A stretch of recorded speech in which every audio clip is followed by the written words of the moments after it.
Hi friends, मी तुमची लाडकी परी. काल आम्ही फिश टँक आणला होता. त्यातला हा छोटा मासा म्हणजेच आम्ही त्याला गोल्डी असे म्हणतो. खूप सुंदर आहे. माझा आवडता फिश आहे तो. तसेच आज सकाळी मी नाश्त्याला बटाट्याचे पराठे केले होते. मला जाम बटाट्याचा पराठा आवडतो. त्याच्यामुळे मग मी आज सकाळी तो केलेला होता. मी पूर्ण रेसिपी नाही घेतली, शॉर्टच घेतली. जर पूर्ण हवी असेल तर माझ्या चॅनल सबस्क्राईब करा आणि मला कमेंटमध्ये नक्की सांगा. आणि मला खायला करायला आवडतं, पण भांडे घासायचा जाम कंटाळा आहे. मग आम्ही एक डील केली, मी आणि माझ्या दीदीने. तिला सांगितलं तू भांडे घास, मी पराठे बनवते. मग मी टेस्टी टेस्टी पराठे केले, तिने भांडे घासले. तर बघा मग माझा पराठा कसा होतो. माझ्याने पुऱ्या गोल होतात, पण पोळी गोल अजिबात होत नाही. तो होतो तो भाताचा नकाशाच तयार होतो माझ्याने. बघा आता माझा भाताचा नकाशा कसा दिसतोय तुम्हाला. हे असं मस्त करून घ्यायचं. म्हणजे जर तुम्हाला सकाळी कंटाळा आला ना नाश्त्याला काही वेगळं बनवायचं, तर नक्की करा. एकदम झटपट होणार आहे आणि टेस्टी पण लागतो. बघा भारताचा नकाशा कसा आहे माझा. It's okay. मी नक्की ट्राय करेन माझी गोलपोळी कशी येईल ती. आणि किती सुंदर आलेला आहे बघा. हा खायला पण तेवढंच टेस्टी लागत होता, एकदम हॉटेल स्टाईल. जशी या पराठ्यावर स्माईल दिसत आहे तशीच माझ्या माझ्या चेहऱ्यावर जशी स्माईल तशीच या पराठ्यावर पण स्माईल आहे. मी तुम्हाला इन्व्हाइट करते माझ्या घरी पराठा नाश्त्यासाठी, सो नक्की या.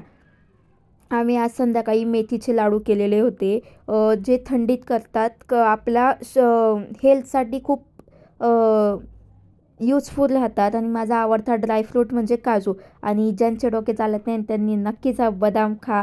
त्यानंतर मखाना, हे सगळं आम्ही ग्राइंड करून टाकलं होतं. त्याच्यानंतर खोबरं असतं ते मस्त असं ब्राउनिश होईपर्यंत भाजून घेतलं. हे लाडू खाल्ल्याने आपली हेल्थ चांगली राहते आणि थंडीच्या दिवसात हे खाणं गरजेचंच असतं. माझ्या मते प्रत्येकाच्या घरी हे बनवत असतील. सो आम्ही ड्रायफ्रूट हे क्रश करून टाकलेले होते. हे अख्खे टाकले की मग ते चावता येत नाही. त्यानंतर हा डिंक. डिंक हा पण चांगला असतो आपल्या हेल्थसाठी असं म्हणतात. हा तळून घ्यायचा आणि मस्त खरपूस होईपर्यंत तळायचा, नाही तर मग तो चावता येत नाही. लाडूत लागतो तो, खड्यासारखा लागतो. तो आपल्या दाढीला चिकटतो असं म्हणतात. त्याच्यामुळे व्यवस्थित तो फ्राय करून घ्यायचा. त्याच्यानंतर खारीक असते, ती आम्ही फ्राय करून घेतली थोडीशी, म्हणजे त्याला टेस्ट चांगली येते.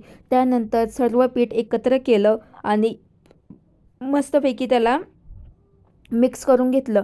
जर आपण ते मिक्स केलं नाही तर खाली काही पार्ट आणि वरती काही पार्ट, त्याच्यामुळे मग ते टेस्ट देत नाही. आणि आपण त्याच्यात मेथी टाकतो, ती मेथी जर व्यवस्थित मिक्स झाली नाही तर लाडूमध्ये कुठेतरी ते कडू लागतं.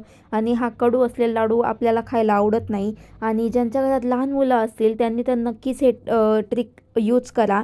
व्यवस्थित मिक्स करून घ्या, म्हणजे आपल्याला मेथी कुठेही कडू लागणार नाही. आणि त्यानंतर त्याच्यात आम्ही गुळाचा पाक केलेला होता तो टाकला.